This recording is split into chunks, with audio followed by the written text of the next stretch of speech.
It was an early morning in the quiet, tree-lined streets of Brenton Heights, a neighborhood known for its manicured lawns, pristine sidewalks, and the soft hum of sprinklers watering emerald green grass. The sun had barely begun to rise, casting a pale orange glow across the rooftops. Most of the neighborhood was still asleep, with only the occasional jogger or dog walker quietly making their rounds. James pulled up in his company's delivery truck, carefully navigating through the narrow street until he reached his destination, a modest, two-story home with a large oak tree in the front yard. He put the truck in park and stepped out, feeling the crisp morning air hit his skin. As he walked to the back of the truck to unload the first package, he admired the peacefulness of the morning. James was a tall, broad-shouldered man in his mid-30s, dressed in a simple polo shirt and jeans, with a company logo embroidered on his shirt. His warm brown eyes were calm, and his movements were deliberate, speaking to years of discipline and experience. His deep skin contrasted against the pale morning light as he worked, methodically unloading boxes with practiced ease. He had built his business from the ground up, starting as a driver himself and working his way to owning the company.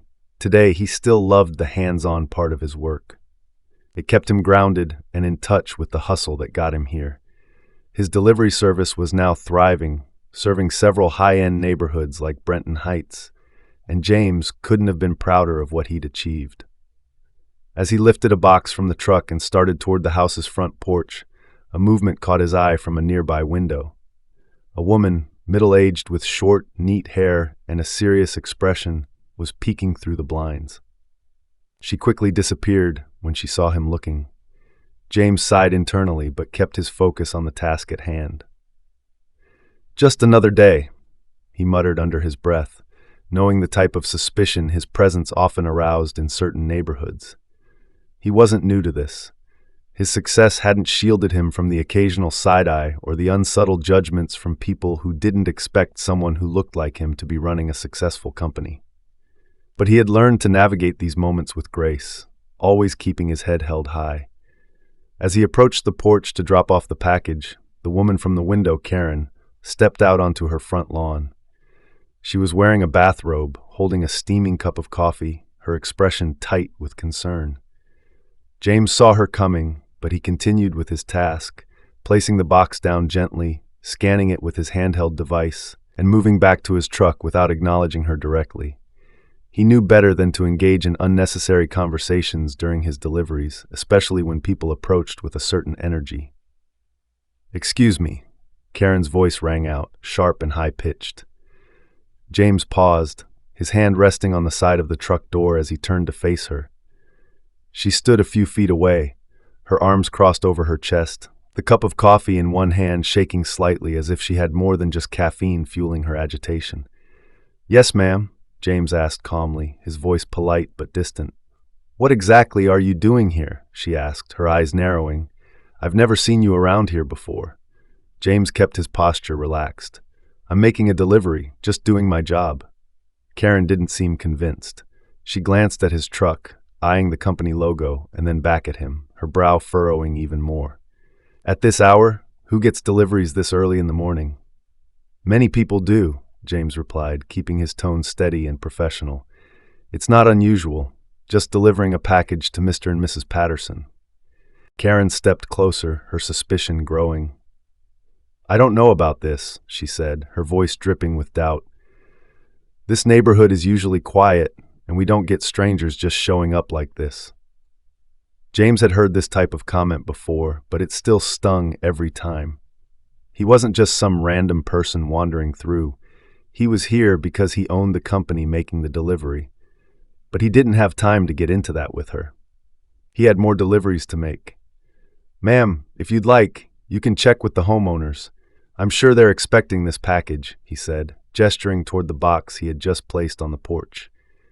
Karen wasn't satisfied. Her eyes darted around nervously, as if she were looking for someone to back her up. "You don't seem like you belong here," she muttered, almost to herself, but loud enough for James to hear. James felt a familiar heat rise in his chest, but he forced himself to stay calm.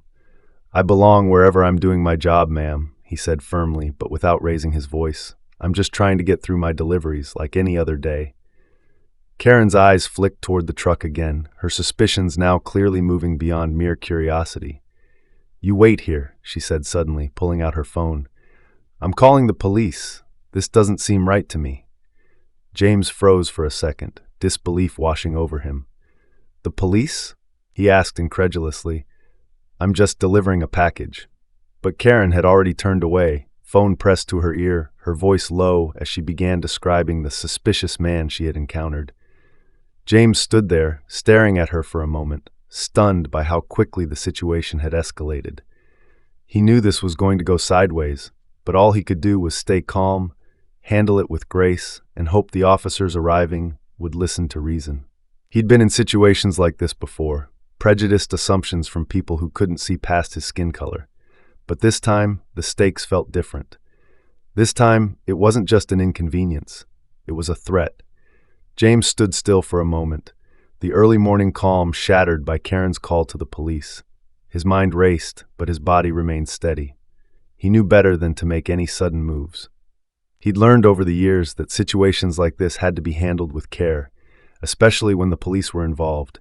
He wasn't just a delivery driver. He was a black man in a neighborhood where people like him were often seen as out of place.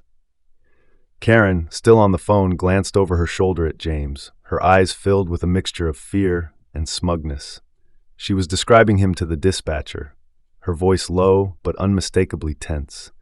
Words like suspicious and possible threat floated through the air, confirming to James that this wasn't just a casual misunderstanding. She genuinely believed she was doing the right thing, protecting her neighborhood from a so-called intruder. James shook his head slightly, the weight of frustration pressing down on him. How many times had he dealt with this? It didn't matter how professional he was, how clearly he explained himself. Some people only saw one thing, his skin color. He took a deep breath, calming himself before returning to his truck. He had other deliveries to make, and he wasn't about to let one person's ignorance ruin his day. As he reached for the next package, he heard Karen's voice rise again. "The police will be here soon," she called out, still standing a few feet away, watching him like a hawk. "I told them about you. You better not try anything before they get here." James paused mid-step, the weight of the package heavy in his hands. He could feel the anger simmering beneath the surface, but he knew he had to stay cool. Nothing good would come from escalating the situation. He forced himself to ignore her and continued his work, setting the package down on another front porch and scanning it with his handheld device. As he made his way back to the truck, more eyes began to fall on him. Neighbors were starting to stir. Windows were opening, curtains were pulled back, and soon, more than just Karen was watching. Whispers floated through the air, murmurs of suspicion and confusion. To them, James was no longer just a delivery driver. He was the center of a growing scene. "Can you believe this?" Karen muttered loud enough for James to hear. "In broad daylight, the nerve of some people. I knew something wasn't right the moment I saw him." James clenched his jaw, but kept his face neutral. His father had always taught him that dignity was his best armor in situations like this. "Don't let them see you lose your cool." His dad used to say, "They'll use it against you." So he remained outwardly calm, even though the tension was building inside him. Just then, the faint sound of approaching sirens broke the quiet of the morning. James's stomach twisted as the police drew closer. He didn't fear the police, but he knew what could happen in situations like this, how quickly things could spiral out of control. He had heard the stories, seen the news.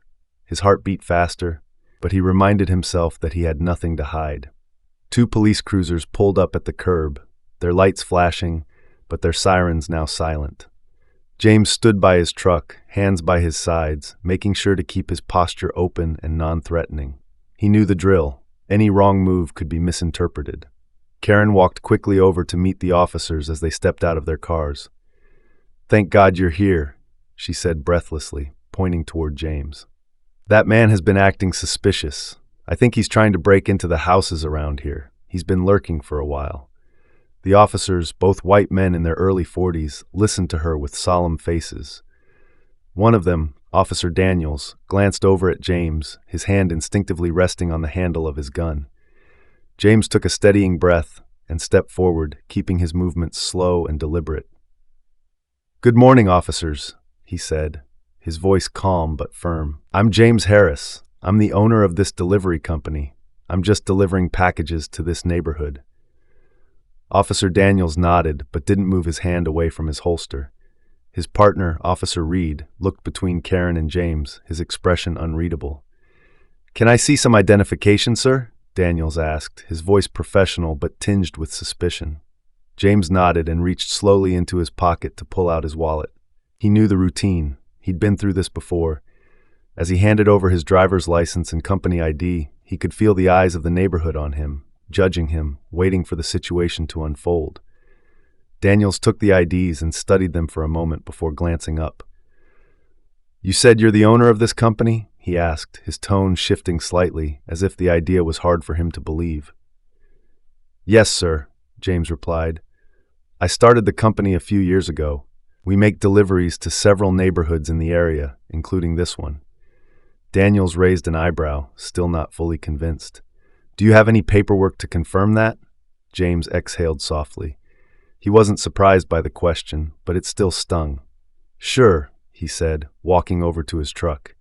He opened the passenger door and pulled out a clipboard with company documents, proof of insurance, permits, and a copy of the delivery schedule for the day.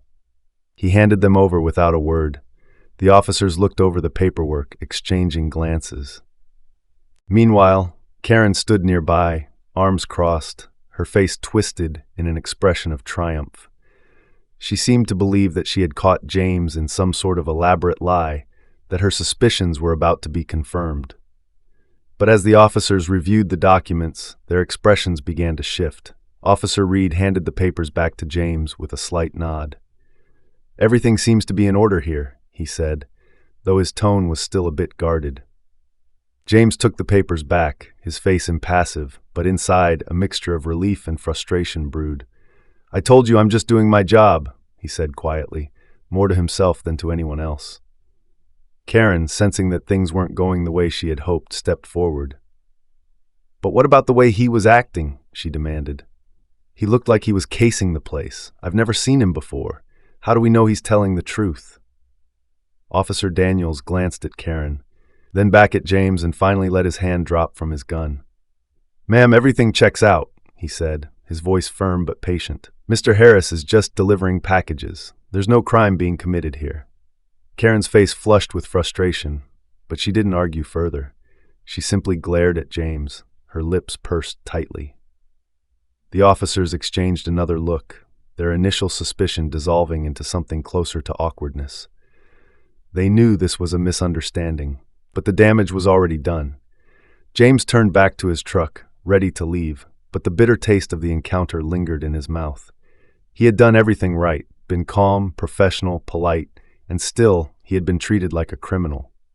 As the officers prepared to leave, one of them turned back toward James. "Sorry about the misunderstanding," Officer Reed said, though his tone lacked real apology. James simply nodded. "It happens," he replied, his voice even. The police cruisers pulled away, the flashing lights fading as they disappeared around the corner, leaving behind an uncomfortable silence in the neighborhood. The tension, however, lingered in the air. James stood next to his truck, his hands still shaking slightly from the interaction. He took a deep breath, trying to calm himself, but the anger gnawed at him. He had been through this too many times before: racial profiling, assumptions, and now this public embarrassment. He glanced around, noting that a few neighbors were still watching from their windows, curtains half drawn, faces peeking through the glass. They weren't stepping out, but their curiosity was palpable.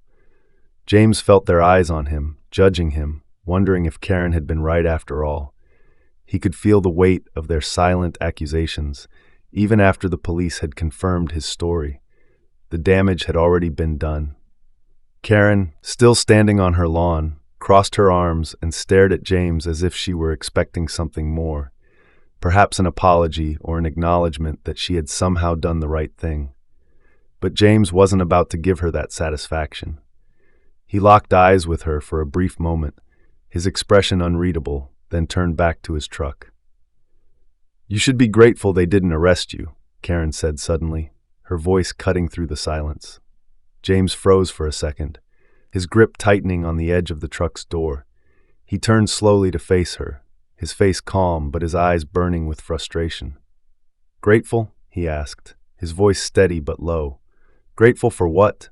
For being treated like a criminal when I'm just doing my job?" Karen didn't flinch. "You're the one acting suspicious. It's my job to keep this neighborhood safe. You can't just show up here and expect people not to be concerned. I was only trying to protect my community." James clenched his jaw, biting back the words that fought to escape. He knew there was no reasoning with someone like Karen, someone who couldn't see past her own biases. But something inside him, something deep, something tired, told him this time he needed to say something, not just for himself, but for every person who had been in his position before. He took a step closer to Karen, still keeping his distance but making sure his voice was clear. "Your community?" he asked, his voice calm but pointed. "This is my community too. I live here, I work here, and I contribute just like anyone else. But you don't see that, do you? All you saw was my skin color, and you decided that made me a threat." Karen bristled at his words, her posture stiffening. "That's not fair," she shot back defensively. "I didn't call the police because of your race. I called because I thought something was wrong." James tilted his head, his eyes narrowing slightly. "And what exactly made you think something was wrong? Was it because I didn't belong, or because you couldn't imagine someone like me owning a company, making deliveries to these nice, expensive houses?" Karen's mouth opened, but no words came out.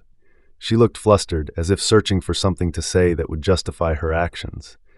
But the truth hung in the air between them, heavy and undeniable. "You know what the worst part is?" James continued, his voice softening but still laced with frustration. "I have to carry these documents with me everywhere I go, not because I want to, but because I know that sooner or later, someone like you is going to question whether I deserve to be where I am. I shouldn't have to prove myself just to do my job." Karen's face flushed red, and for the first time, a flicker of uncertainty crossed her expression. She opened her mouth to respond, but before she could say anything, a second delivery truck pulled up next to James's. The door opened, and out stepped another one of James's employees, a tall white man named Matt. He gave James a wave as he approached. "Morning, boss," Matt called out, oblivious to the tension in the air. James managed a small smile, but the bitterness still clung to him. "Morning, Matt," he replied, his voice tight. Matt, noticing the strange atmosphere, glanced between James and Karen, quickly piecing together what must have happened. His expression darkened as he looked at Karen, sensing the confrontation.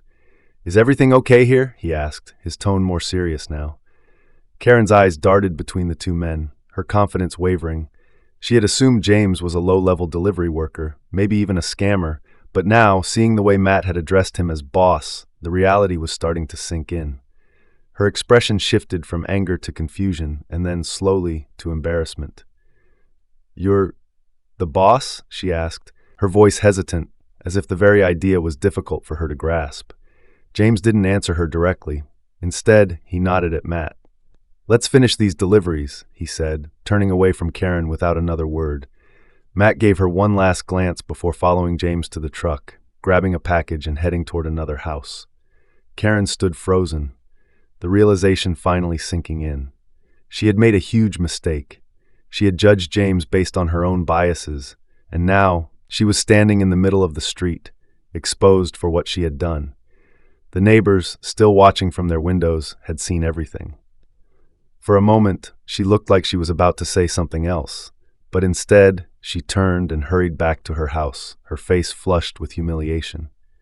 James continued his work, moving through the deliveries with Matt by his side, but the encounter with Karen lingered, sticking to him like a shadow. As he handed the last package to Matt and prepared to leave, the weight of the morning sat heavily on his shoulders. "You okay, boss?" Matt asked quietly, sensing the tension in James's movements. James nodded, but didn't meet his eyes. "Yeah," he said, his voice hollow. "Just another day." But it wasn't just another day. It was a reminder of how far there still was to go. No matter how successful he became, no matter how professional he acted, there would always be people like Karen, people who would never see past the color of his skin. The morning had grown warmer, but the weight of the encounter still clung to James like a second skin. As he loaded the last few packages into his truck, trying to shake off the frustration, he heard a car approaching. He glanced up, noticing another police cruiser coming down the street. His chest tightened, the earlier interaction still fresh in his mind. This time, though, the cruiser pulled up slowly and parked nearby without the sirens or flashing lights. The door opened, and out stepped Officer Ramirez, a different officer than before. He looked more relaxed, but James could tell by his steady approach that this wasn't just a casual check-in. Matt had already left to finish another set of deliveries, leaving James alone when Officer Ramirez walked up. His posture was polite, but James could sense there was more to his visit than just routine. "Good morning," Ramirez said, tipping his hat slightly as he approached. "You're James Harris, right?" James nodded, a sense of weariness creeping into his voice. "Yeah, that's me." "I wanted to follow up on the situation from earlier," Ramirez continued, glancing briefly toward the house where Karen had disappeared. "We got another call, same person. I just wanted to check in and make sure everything's fine." James sighed, running a hand over his face. "Everything's fine," he said, though his tone betrayed his frustration. "Just trying to get through my deliveries, but it seems like that's becoming harder than it should be." Ramirez gave a short nod, glancing back at his cruiser. "I figured as much. We've had a few issues with Mrs. Reynolds in the past. She's overly cautious about things around here." James didn't say anything. He didn't need to. He'd met plenty of overly cautious people like Karen before, people who hid their biases behind a thin veneer of concern for safety. "Look, Mr. Harris," Ramirez said, stepping a little closer, his voice dropping to a more conversational tone. "I know you're just doing your job. I checked into your company, and everything checks out. You're legit. I wanted to make sure there's no hard feelings from earlier." James raised an eyebrow, the words stinging in a way that was hard to explain. "Hard feelings?" he repeated, his voice low. "No, I'm used to this kind of thing by now, but I shouldn't have to be." Ramirez shifted uncomfortably, clearly aware of the larger implications of what James was saying. "You're right," he admitted after a pause. "It's not fair, and I know an apology doesn't fix the situation, but I'm sorry about earlier. That shouldn't have happened." James nodded slightly, appreciating the gesture, though it did little to erase the frustration and hurt that had built up over the years. He knew Ramirez meant well, but the reality of the situation went deeper than one officer's apology. "I get it," James said quietly, "but the problem isn't just today. It's every day. It's the fact that I have to carry proof with me everywhere I go, just to convince people I'm not doing something wrong. And even then, it's still not enough." Ramirez's face softened as he listened, but he didn't interrupt. It was clear that James wasn't just speaking about the events of the morning, but about a lifetime of experiences. "And people like her," James continued, nodding toward Karen's house. "They don't see the damage they do. They think they're doing the right thing, keeping the neighborhood safe, but they don't realize what it's like to be on the other side of that suspicion." Ramirez shifted again, his posture less rigid now, more empathetic. "I understand," he said softly. "We try to balance things the best we can, but you're right. Situations like this shouldn't happen. Not like this." James didn't respond immediately, letting the weight of the conversation settle. He had heard similar apologies before, from well-meaning people who didn't know what it was like to live in his shoes. He appreciated the gesture, but he also knew that systemic issues couldn't be fixed with kind words. Before either of them could say more, the sound of another car approaching caught their attention. A sleek black sedan pulled up behind the police cruiser, and out stepped a sharply dressed man in his mid-30s holding a clipboard. James recognized him immediately. His company's head of operations, Alex. "Hey, James," Alex called as he approached, his expression concerned but businesslike. "Everything okay here? I got a call from one of our clients, said there were police out here." James gave a slight nod. "Yeah, it's handled. Just a misunderstanding." Alex glanced at Ramirez, his expression hardening slightly as he understood the situation. He turned back to James, his voice low. You know, you don't have to deal with this. We have people for that. James gave a small, tired smile. Yeah, but it's my company, and I like being in the field. Besides, this isn't the first time something like this has happened, and it won't be the last. Alex shook his head, clearly frustrated by the situation, but respecting James's choice. He turned to Ramirez, his tone formal but polite. Officer, is everything settled here? Because we've got a full schedule today, and I don't want any more delays. Ramirez nodded quickly, sensing the shift in the conversation. Everything's good. There won't be any more issues. He hesitated for a moment, then looked at James. Again, I'm sorry for the trouble. I'll make sure we don't get any more calls like this about you. James gave a curt nod, his emotions still raw. Thanks, he said, though the words felt hollow. Ramirez nodded once more before turning back to his cruiser and driving off, leaving James and Alex standing in the street. Alex watched the cruiser disappear, then turned back to James. You sure you're okay, man? Because we can handle the rest of the route. You don't need to put up with this.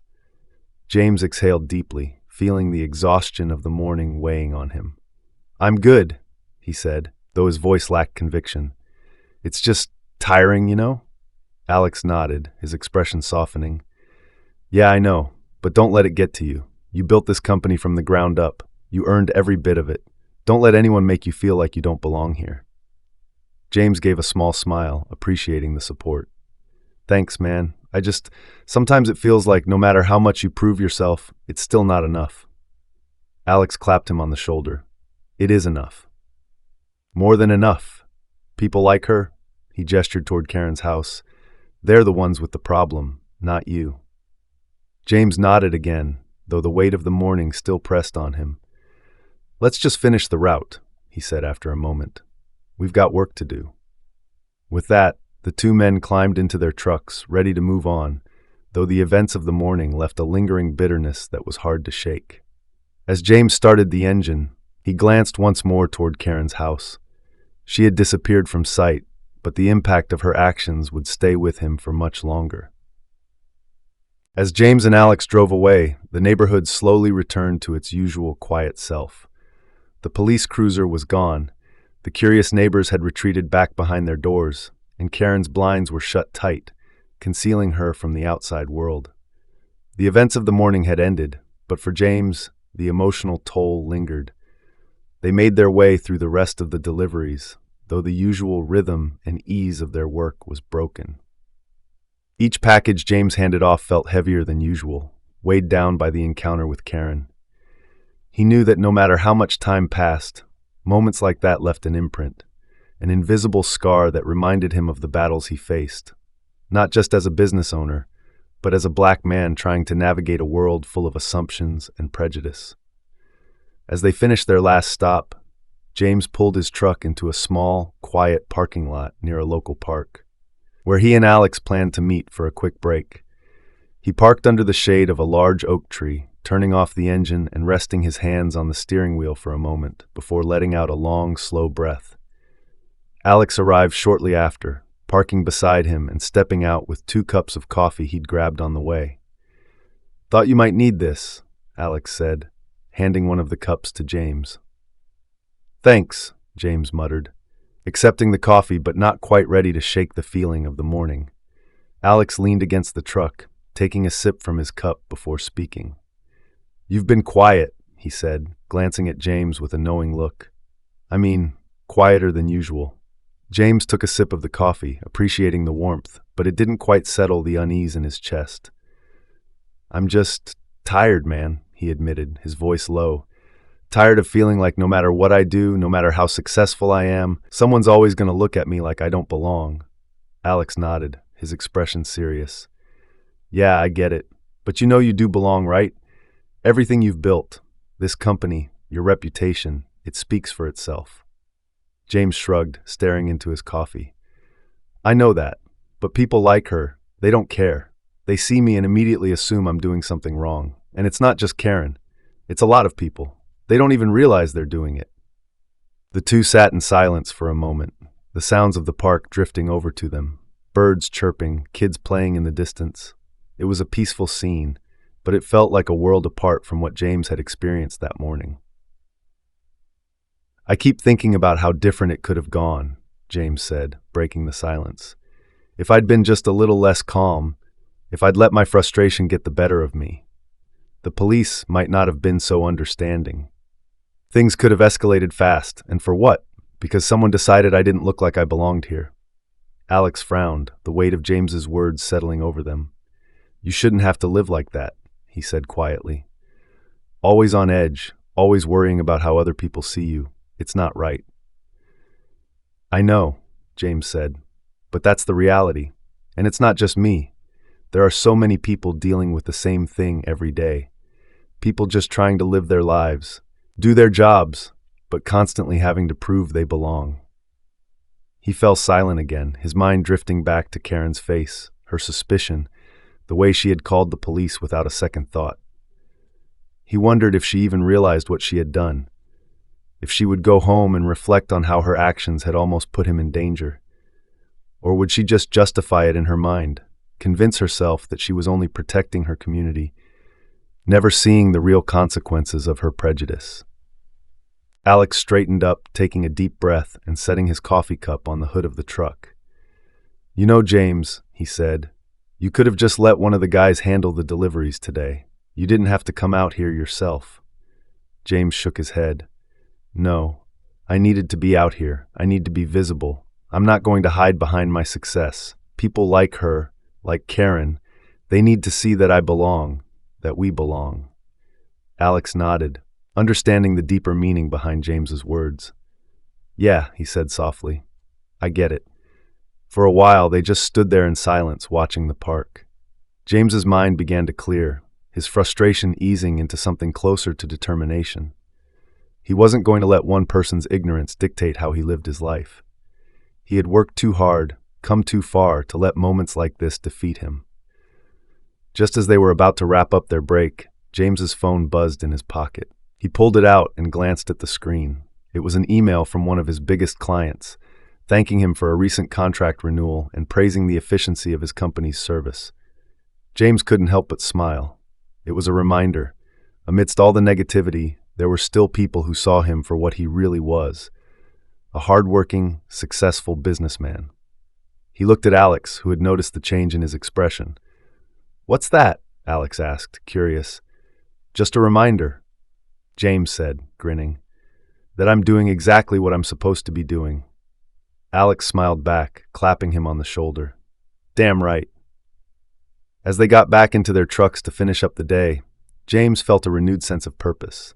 Yes, the world was full of people like Karen, full of prejudices and assumptions, but it was also full of people like him, people who broke through those barriers every day, who proved that they belonged, not by bending to the world's ignorance, but by rising above it. He wasn't going to let one bad morning define him. He had a business to run, a life to live, and a community to represent. And that was more important than any prejudice Karen, or anyone else, could ever throw his way. James felt lighter as the afternoon passed, the weight of the morning slowly lifting. The rhythm of his work, the satisfaction of a job well done, began to settle his mind. He and Alex finished the last few deliveries with efficiency, their conversation turning back to normal topics, new contracts, upcoming routes, and expansion plans for the business. It was a reminder of how far James had come and how much more there was to achieve. As they wrapped up the final delivery of the day, James climbed into his truck and started the engine, ready to head back to the warehouse. Just as he was about to pull out, his phone buzzed again. It wasn't another work email this time. It was a message from his wife, asking if he was still up for dinner later that evening. James smiled, quickly texting her back. "Of course, can't wait." After sending the message, he sat back for a moment, taking in the quiet of the late afternoon. He felt a sense of peace he hadn't expected to find after such a rough morning. The events with Karen were still fresh in his mind, but now they felt like part of a larger story. A story of perseverance, resilience, and the quiet strength it took to navigate the challenges of life, especially when those challenges came from places you didn't expect. As he drove back to the warehouse, James couldn't help but think about Karen and whether she had learned anything from the encounter. He knew that changing someone's deeply ingrained biases didn't happen overnight, but he also knew that every confrontation like the one they'd had was an opportunity for both parties. He had stood his ground with dignity and grace, and perhaps, just perhaps, Karen would think twice before making another snap judgment. When James pulled into the warehouse lot, he saw his employees wrapping up their day, loading up the last few trucks for tomorrow's deliveries. He parked his truck and stepped out, greeted by the familiar sounds of forklifts, chatter, and the hum of machinery. It was his sanctuary, this place he had built with his own hands, a testament to his hard work and the people who believed in him. Matt, who had finished his deliveries, approached him as he stepped out of the truck. "You good, boss?" he asked, his face a mixture of concern and respect. James nodded, his earlier tension replaced with a sense of calm. "Yeah, I'm good," he said, patting Matt on the shoulder. "Thanks for stepping in earlier. Appreciate it." Matt shrugged with a smile. "No problem. You know we've always got your back." James smiled, grateful for his team and the loyalty they showed him. It wasn't just about business. It was about the community they had built together, a place where everyone had each other's backs, regardless of what the world outside thought. As James headed toward his office, ready to wrap up the day, he heard his phone buzz again. This time, it was an unfamiliar number. For a moment, he hesitated, but something told him to answer. He swiped the screen and brought the phone to his ear. "Hello? Mr. Harris?" The voice on the other end was hesitant but familiar. James's brow furrowed. "Yes, this is James. Who's this?" There was a brief pause before the voice responded. "It's Karen. Karen Reynolds." James stopped in his tracks, his breath catching in his throat. For a moment, he wasn't sure what to say. He had assumed their encounter was over, that she would retreat into her life and he would continue with his, both unchanged by the events of the day.